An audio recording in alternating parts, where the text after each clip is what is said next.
ایک دفعہ ایک دیہاتی شہر میں فٹ بال کھیلتے ہوئے لوگوں کو دیکھ کر ان کے قریب کھڑے ہوئے بزرگ کے پاس گیا اور بزرگ سے پوچھا، چاچا، اس گیند کی کیا غلطی ہے جو سارے مل کر اس کو لاتوں سے مار رہے ہیں؟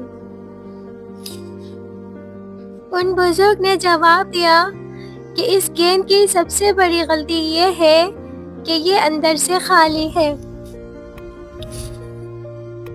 ورنہ کسی کی کیا مجال جو اسے لاتوں سے مارے۔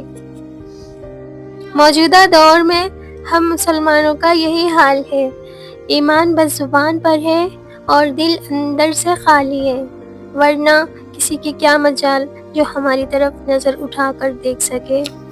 ایک بزرگ کی نصیحت۔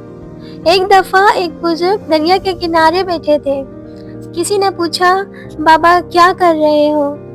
بزرگ نے کہا، انتظار کر رہا ہوں کہ مکمل پانی بہہ جائے تو پھر دریا پار کرو۔ اس آدمی نے کہا، کیسی بات کرتے ہو بابا، مکمل پانی بہنے کے انتظار میں تو تم کبھی بھی دریا پار نہیں کر پاؤ گے۔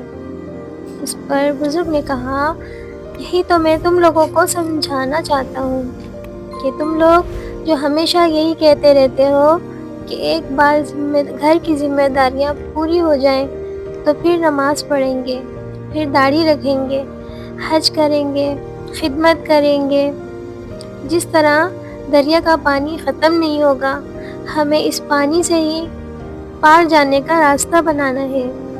بالکل اسی طرح زندگی ختم ہو جائے گی اور زندگی کی ذمہ داریاں، زندگی کے کام کبھی ختم نہیں ہوں گے۔